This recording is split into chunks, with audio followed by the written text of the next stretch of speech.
بسم اللہ الرحمن الرحیم۔ السلام علیکم ورحمۃ اللہ وبرکاتہ۔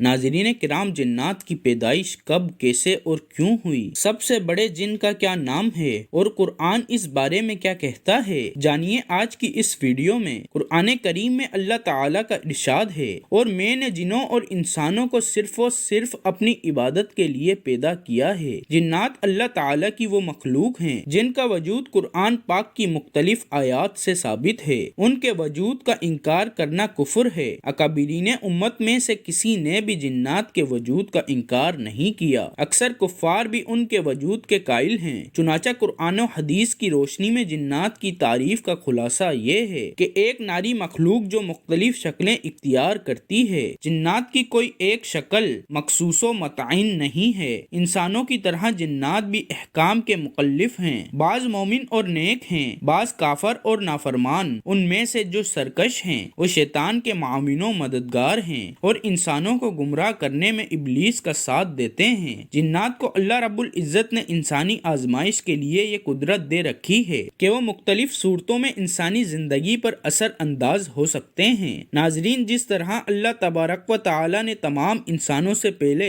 حضرت آدم علیہ السلام کو پیدا فرمایا اور پھر ان سے تمام نسل انسانی چلی، اس لیے حضرت آدم علیہ السلام کو ابو البشر کہا جاتا ہے۔ اسی طرح اللہ تبارک و تعالی نے تمام جنات سے پہلے ابو الجان جن کو پیدا فرمایا اور اس جن سے تمام جنات کی نسل چلی، اسی وجہ سے الجان جن کو ابو الجنات کہا جاتا ہے۔ جنات انسان کے مقابلے میں کہیں زیادہ طاقتور ہوتے ہیں۔ جنات کے پاس یہ طاقت ہے کہ یہ دنیا کی ہر مخلوق کو دیکھ سکتے ہیں، لیکن جنات کو ہر کوئی نہیں دیکھ سکتا۔ جنات انسانوں کے مقابلے میں زیادہ دیر تک زندہ رہتے ہیں۔ ان کی عمریں ہزاروں سالوں پر مشتمل ہوتی ہیں۔ حضرت ابو ہریرہ رضی اللہ تعالی عنہ سے روایت ہے کہ حضرت صلی اللہ علیہ وآلہ وسلم نے ارشاد فرمایا کہ جب اللہ آسمان میں اپنا کوئی حکم بھیجتا ہے تو فرشتے عاجزی سے اپنے پروں کو پھڑپڑانے لگتے ہیں، اور اللہ تعالی کا ارشاد اس طرح ہوتا ہے کہ جیسے صاف پتھر پر زنجیر ماری جاتی ہے۔ جب فرشتوں کی گھبراہٹ دور ہو جاتی ہے تو وہ ایک دوسرے سے دریافت کرتے ہیں کہ اللہ تعالی نے کیا ارشاد فرمایا۔ دوسرا عرض کرتا ہے کہ جو بھی فرمایا حق فرمایا۔ اس وقت شیاطین بھی زمین سے اوپر آسمان کی طرف جاتے ہیں اور اس حکم الہی کو سن کر اوپر والے نیچے والوں کو بتاتے ہیں، اور اس طرح یہ ایک دوسرے سے باتیں اڑا لیتے ہیں، اور پھر اس طرح یہ اطلاع زمین پر سحروں اور کہانوں تک پہنچائی جاتی ہے۔ بسا اوقات ایسا ہوتا ہے کہ فرشتے شیاطین کو